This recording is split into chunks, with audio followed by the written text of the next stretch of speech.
Hello good morning students. तो आज हम टॉपिक शुरू करते हैं work power energy. Work power energy एक तरह से दी मोस्ट इम्पोर्टेंट टॉपिक है आपके नीट का। अगर आपने ये सीख लिया तो आपके बहुत सारे टॉपिक और बहुत सारे क्वेश्चन काइनेमेटिक्स के, न्यूटन्स लॉ ऑफ मोशन के, रोटेशन के, आगे एसएचएम के, इलेक्ट्रोस्टैटिक में बहुत सारी जगह पे इसका एप्लीकेशन आएगा। तो वर्क पावर एनर्जी और जो इसमें एक टॉपिक है वर्क एनर्जी थ्योरम, वो बहुत इंपॉर्टेंट है। ठीक है, इसके कंसेप्ट आपके यूज होते ही होते हैं और कम से कम नहीं, अगर आप देखो तो इनडायरेक्ट यूज 40 से 50 नंबर का इनडायरेक्ट यूज पूरे के पूरे नीट के पेपर में इसका होता ही होता है। ओके, तो भाई वर्क क्या है? वर्क वर्क हमें बताता है कि हमने हमने कितना एफर्ट किया। Okay, work is telling me कि हमने कितना एफर्ट किया कोई चीज को करने के लिए। मतलब वो चीज को हम तो डिस्प्लेस कर रहे होंगे या उसका कन्फिगरेशन चेंज कर रहे होंगे, तो हमने कितना एफर्ट किया। जैसे कि मान लो ये ऑब्जेक्ट रखा है, आपने इसको यहाँ से डिस्प्लेस करके यहाँ पे ले आया, तो आपने कितना वर्क, तो आपने डिस्प्लेस किया, तो आपने कितना एफर्ट किया, वो वर्क है। ठीक है, ये गोला है, आपने इसको कंप्रेस कर दिया और ये ऐसे ऐसे ऐसे ऐसे कुछ इस शेप का हो गया, तो आपने इसका क्या चेंज कर दिया, कन्फिगरेशन आपने चेंज कर दिया, डिस्प्लेस नहीं किया पर आपने कन्फिगरेशन चेंज कर दिया।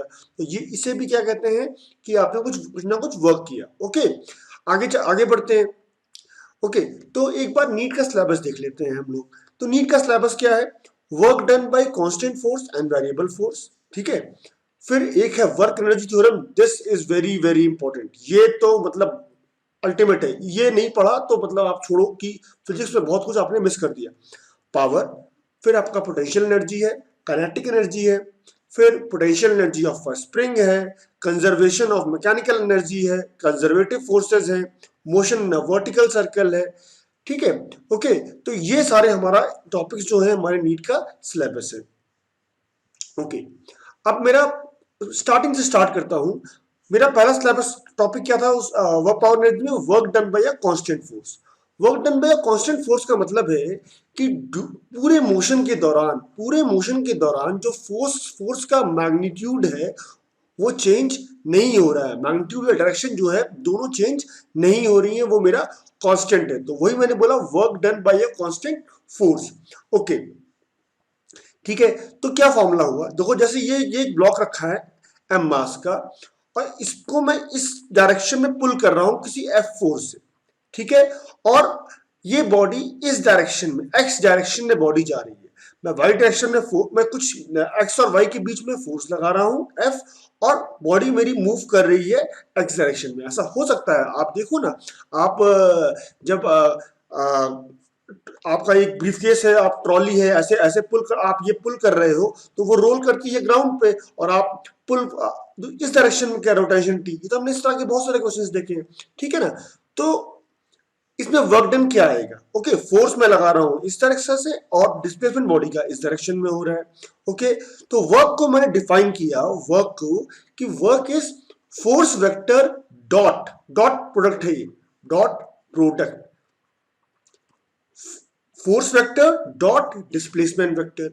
इसका मैग्नीट्यूड किसके बराबर आया? आप याद करो, अगर मैं डॉट प्रोडक्ट ले रहा होता हूं तो फर्स्ट वेक्टर का मैग्नीट्यूड इंटू सेकंड वेक्टर का magnitude into cos of theta. Theta क्या है? थीटा है मेरा angle between force vector and displacement vector. Good, एक और चीज चलते हैं हम। इसको मैं ऐसे भी लिख सकता हूं, देखो ये सब तो मल्टीप्लीकेशन है, और जो ये डॉट प्रोडक्ट का आंसर आने वाला है वो क्या आने वाला है? स्केलर। ओके, और 3 नंबर को मैं कैसे मल्टीप्लाई करूं? ए बी सी या ए सी बी, ये तीनों मल्टीप्लीकेशन का आंसर क्या होता है? सेम। तो ये 3 नंबर का मल्टीप्लीकेशन ही तो है, एफ एस और कॉस थीटा। तो मैं इसको ऐसे लिख सकता हूं, F cos theta into S, या कैसे लिख सकता हूं, F into S cos theta. अब ये क्या है? एफ कॉस थीटा क्या है भाई? एफ कॉस थीटा है मेरा, ध्यान ध्यान देना,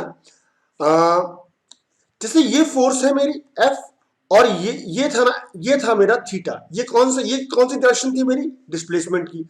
तो अगर मैं इस फोर्स को रिजॉल्व करूं तो दो जगह टूटता है ये। इस डायरेक्शन में क्या आएगा? एफ साइन थीटा, और इस डायरेक्शन में क्या आएगा? F cos theta. मैं बार बार बोलता हूं, जहां थीटा चिपका वहां कॉस थीटा। ओके, तो इस डायरेक्शन में आया आपका एफ कॉस थीटा और इस डायरेक्शन में आया आपका एफ साइन थीटा। अब आप ये बताइए इस डायरेक्शन में इस डायरेक्शन में बॉडी को कौन डिस्प्लेस कर रहा है? F cos theta. बॉडी का अगर डिस्प्लेसमेंट इस डायरेक्शन में है तो सिर्फ यही फोर्स इसको डिस्प्लेस कर सकती है, ये फोर्स तो इस बॉडी को इस डायरेक्शन में डिस्प्लेस नहीं कर सकती। तो वर्क क्या हुआ मेरा? F cos theta into S. इसका मतलब क्या है मेरा? इसका मतलब है मेरा, मैं वर्क को लिख सकता हूं फोर्स का कंपोनेंट अलोंग डिस्प्लेसमेंट। फोर्स का कंपोनेंट अलोंग, देखो मैंने जो एफ कॉस थीटा निकाला वो फोर्स का कंपोनेंट किस डायरेक्शन में था? ये एस था और यही मेरा क्या आया था? F cos theta. ओके, ये मैं बार बार बोल रहा हूं, ये भी अच्छे से समझिएगा।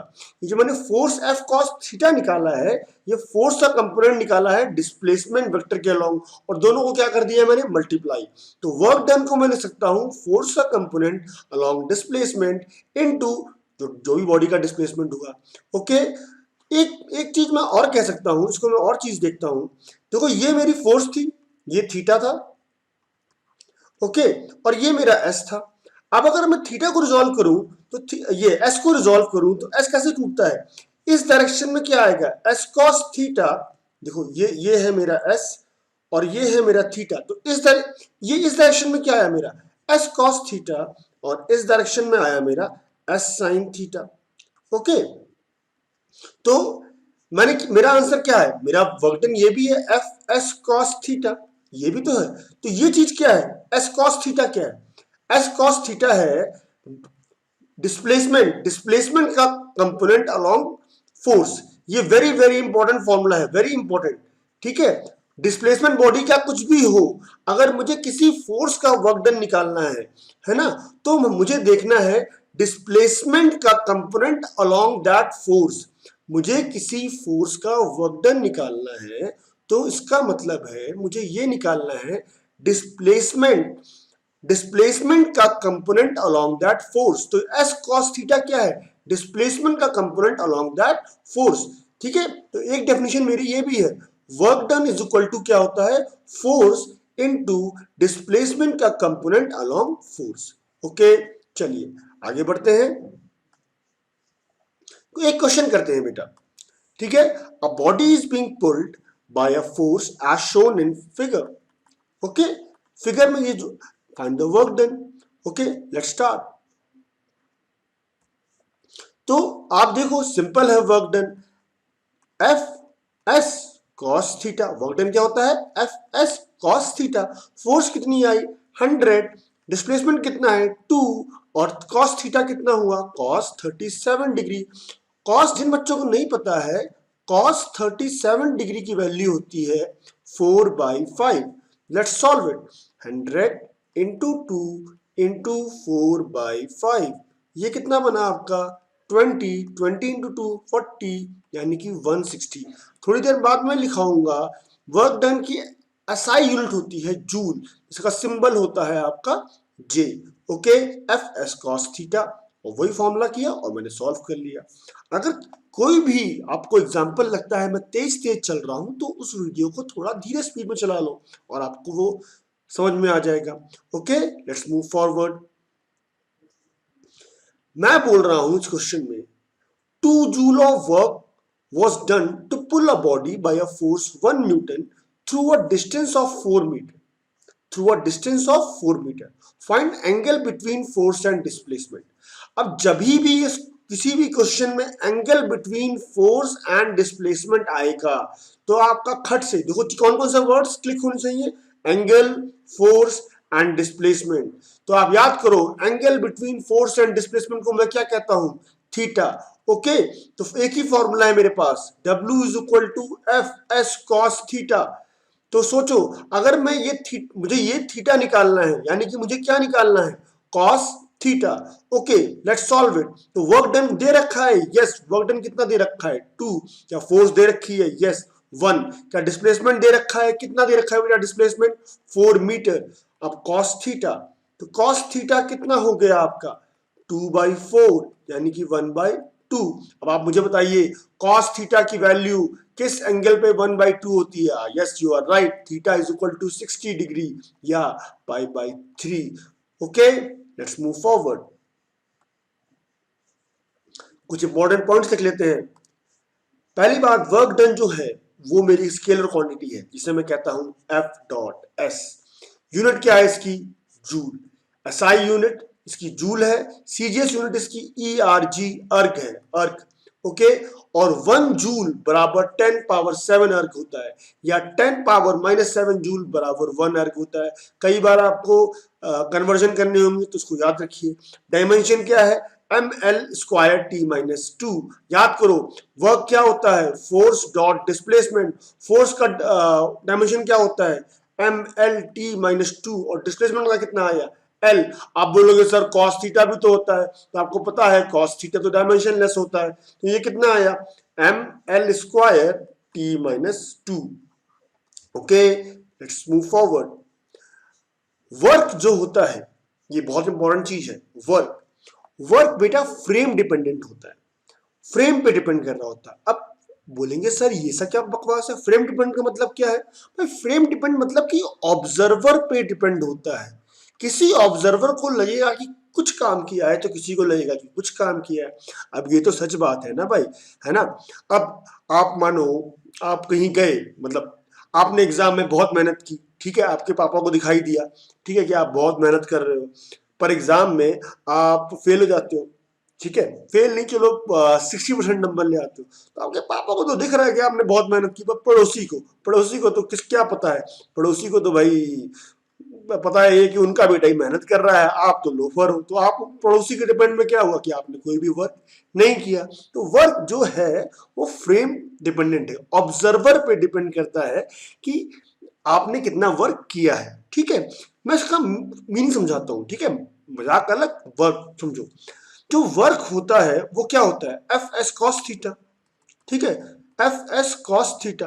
अब देखो, angle between force and displacement तो नहीं बदलने वाला, जो है वो तो वही रहने वाला है, ठीक है। जो फोर्स है वो भी फोर्स मेरी ऑब्जर्वर पे डिपेंड नहीं करती है ना। फोर्स किसी भी फ्रेम में जाऊं वो सेम रहती है। हाँ, इनर्शियल से नॉन इनर्शियल फ्रेम में गया तो एक सूडो फोर्स ऐड हो जाएगी, पर बाकी सारी फोर्सेस कैसी रहती हैं? सेम। ओके, पर डिस्प्लेसमेंट देखो, डिस्प्लेसमेंट आप याद करो, ऑब्जर्वर पर डिपेंड करता है। ये जैसे कि मैं बस में जा रहा हूं, मेरे बगल में कोई बैठा हुआ है, तो मेरे रिलेटिव उसका डिस्प्लेसमेंट क्या है? 0। पर एक आदमी बस स्टैंड पे खड़े हुए बस जाती हुई बस को देखे तो उसको लगेगा कि जो आदमी बस में बैठा हुआ है उसका तो क्या हो रहा है? डिस्प्लेसमेंट। तो डिस्प्लेसमेंट तो क्या है? Relative quantity. तो सोचो ना, एक चीज मेरी, ये चीज मेरी फ्रेम डिपेंडेंट नहीं है, एफ कॉस थीटा मेरा फ्रेम डिपेंडेंट नहीं है, पर डिस्प्लेसमेंट तो मेरा क्या है? Frame dependent. अगर डिस्प्लेसमेंट मेरा फ्रेम डिपेंडेंट है तो ये जो पूरी क्वांटिटी है ये मेरी क्या है? वर्क डन, ये मेरी फ्रेम डिपेंडेंट, यानी कि बंदे बंदे को अलग अलग वर्क दिखाई देता है। जैसे कि मैं आपको समझाता हूँ एक बहुत प्यारा सा एग्जाम्पल लेके। मान लो, यही सिंपल सा पुराना एग्जाम्पल, ये एक ट्रक है, ये तो हम कई बार एग्जाम्पल ले चुके हैं। ये ट्रक है, ट्रक, एक आदमी ग्राउंड, लाल आदमी कौन सा है? ग्राउंड। मैं लाल से लिखूंगा यानी कि लाल आदमी के बारे में लिख रहा हूं, मैं हरे से लिखूंगा यानी कि मैं हरे आदमी के बारे में लिख रहा हूं। देखो, अगर कोई फिक्शन नहीं लग रहा, म्यू इज इक्वल टू 0 है, तो ये ट्रक कहां चली जाएगी? आगे चली जाएगी। और ये ब्लॉक, क्योंकि उस ब्लॉक पे तो कोई फोर्स लग नहीं रहा, ये ब्लॉक वहीं पे गिर गया है, इस हरे आदमी को मैंने बांध रखा है, ओके, ठीक है, ये ब्लॉक वहीं पे गिर रुक जाएगा। अब देखो, पहले भी इस लाल वाले आदमी के लिए इस ब्लॉक की डिस्टेंस कितनी थी? एस। अभी भी इस ब्लॉक की इस लाल वाले आदमी के रिस्पेक्ट में डिस्टेंस कितनी है? एस। तो यानी कि कोई भी चेंज, भाई डिस्प्लेसमेंट क्या होता है? चेंज इन पोजीशन, ठीक है। तो इस ब्लॉक की अभी भी, पहले भी पोजीशन कितनी? एस। अभी भी पोजीशन कितनी? एस। तो डिस्प्लेसमेंट कितना हुआ? 0। इस आदमी को, लाल वाले, work done by red man, work done by for red man कितना हुआ? F इंटू 0, यानी कि 0, क्योंकि उसके लिए ये ब्लॉक मूव किया ही नहीं।